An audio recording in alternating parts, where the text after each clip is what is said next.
Two African presidents are testing the limits of their constitution.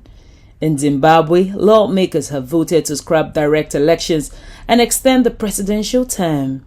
In the Democratic Republic of Congo, a bill has been passed that could clear the way for a third term.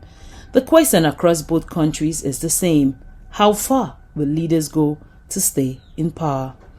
Zimbabwean President Emmerson Mnangagwa and Democratic Republic of Congo President Félix Tshisekedi are at the center of separate political processes that could allow them to remain in power beyond their current constitutional limits.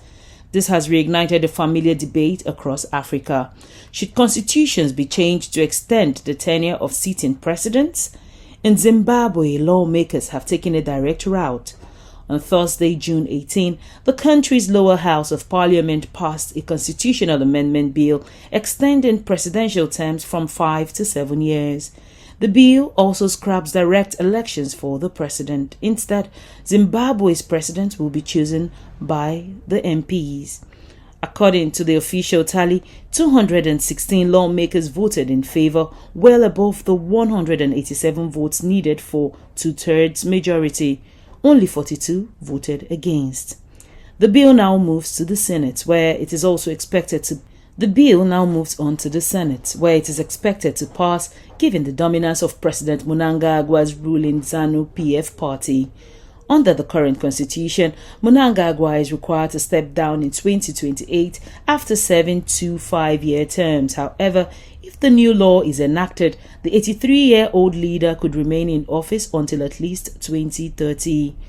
Mnangagwa came to power in 2017 following a military intervention that removed longtime President Robert Mugabe. He later won elections in 2018 and 2023.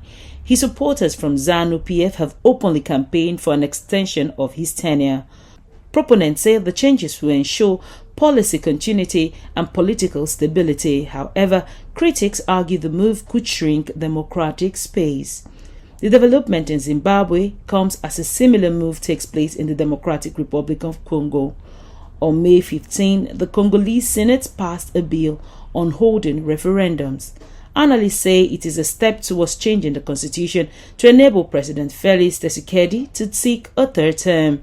The bill now needs approval from the Constitutional Court before being sent to Tshisekedi to sign. This comes barely a month after the president said he would accept a third term if, in his words, the people wish it.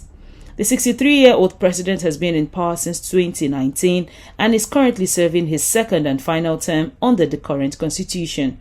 Barring any change, he is due to step down in 2028. In recent days, pro- and anti-government demonstrators have clashed on the streets of Kinshasa over the proposed constitutional change, highlighting the tensions the matter is generating. In Zimbabwe, the bill now heads to the Senate. In Congo, the Constitutional Court has yet to rule. The hanging question over both countries is the same: how far will leaders go to stay in power? I am Otaria Benjamin, reporting with clarity on the issues that impact our continent. This is Media Room Africa.